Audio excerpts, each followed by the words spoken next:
I was almost kicked out of my own apartment by my roommates for having COVID. Hi, I'm Vi Lovestein and welcome to my channel where I do drawings and hopefully at some point animatics. Anyway, well, you're probably wondering, how did I almost get kicked out of my own apartment that I signed I guess like what you call a lease, right? Or an agreement or whatever to live at said apartment by my roommates. Well, it's kind of a crazy thing, but okay, so let me start here from the beginning. I'll try to summarize this as best as I can. But anyways, so right around the time of Nandesicon, I started kind of getting a little bit of an itchy throat. Nandesicon is an anime convention in Colorado, if you didn't know. And I was thinking maybe it was just con crud, all right? Didn't think much of it, sore throat, whatever. But the sore throat kind of like continued for a little bit longer than I thought. Right around the same time, like after the con, I was moving from house to apartment. So my dad, sister, brother-in-law were helping me move my stuff, and I was thinking, well, the dust could also have aggravated my sinuses too, but that wouldn't make sense because the sore throat actually started before the moving of all the stuff in the house to the apartment. So it couldn't really have been that. Anyway, I was a little bit concerned about it, so I decided to take a COVID test. It came back negative. All right, so I was like, all right, I'll give it a few days and test again. So I did that. A few more days, another test, came back negative. And then since the sore throat was still continuing after a few more days, I went into my doctor and I explained what was going on, explained I had 2 COVID tests, both were negative. So doctor did a strep test. Strep test came back negative.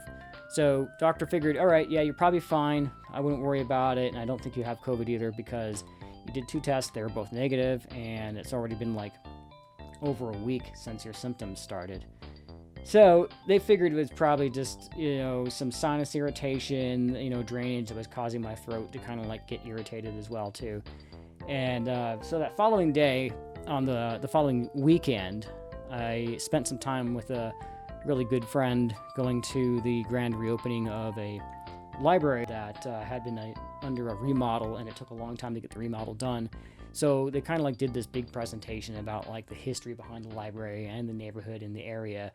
And we spent all day together. So after that, we went and we watched some movies back at her place. And the only thing I had really going on was a little bit of a stuffy nose. I didn't think much of it because, I get stuffy noses before. It usually happens when I wake up in the morning, and this is how in this case that was. But then like the following morning, I still have like the stuffy nose and a little bit of sinus irritation. So I test again for COVID just to be on the safe side, and it comes back positive. So when that happened, I just started letting everybody know that I was around, that, hey, tested positive for COVID, just letting you know so that way you can stay informed in case you have to test too. Let my work know, and work told me that I actually still had to come into work even though I tested positive for COVID. As long as I don't have a fever, I can still come in for work, which I thought that was a really weird thing, and I never had a fever the entire time. So that's why I was thinking it was probably just sinus irritation or something like real minor like that. But one of my roommates completely freaked out when I tested positive and told him about it, and he was trying to actually get me to leave the apartment because he was afraid that he was going to get sick. And then his friend, who also lived at the apartment, she was originally on his side and thought it was probably for the best to try to stay somewhere else until I recovered, because she was a little bit afraid of getting sick too. And I had to explain to her, the situation that I was in and during this move, and that I have every right to be in the apartment and live in this apartment because of the fact that I signed a lease agreement to live there. All right, so they really can't kick me out because I got sick. And then she finally was able to explain to her friends to allow me to stay currently because of that, and also because I don't really have anywhere else to go, But he still ended up going on this cleaning crusade, he threw a mask on, he just gloves, the whole shebang, started spraying down everything. And a few days after that, I do another test, and that one comes back negative.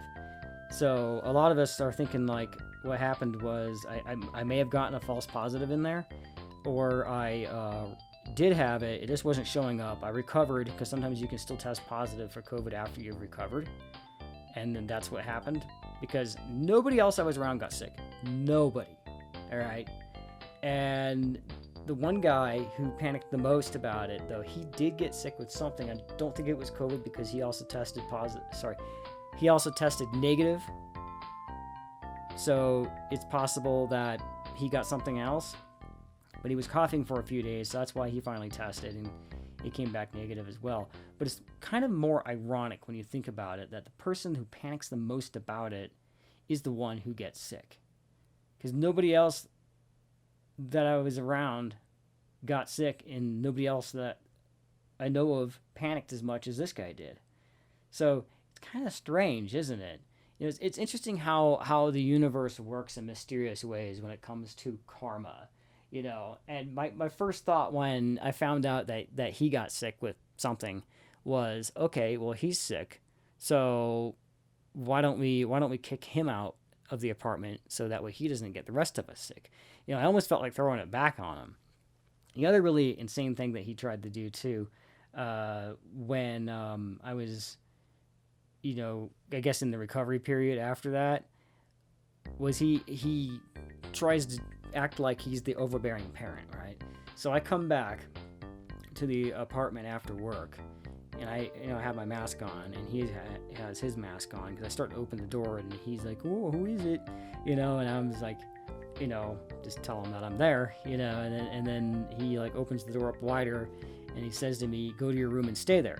And I'm thinking like, dude, you're not my parent, and I'm not your child. You can't tell me to go to my room and stay there.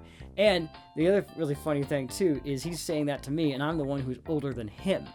You know, it's just, oh my gosh, it's just like probably like one of the worst scenarios you can imagine. You know, when it comes to this, you know, that he's treating me like a child when I'm not his child, and he's also like prior to that was trying to kick me out for being sick. So I kind of like using this, I guess, reference, you know, the situation that I'm in. Is you know, like when you think about this, is like, you know, the fish fryer, and the fish is in the fish fryer, and you jump out and you go into the fire, like this. You go from the fish fryer into the fire. That's exactly how I look at it.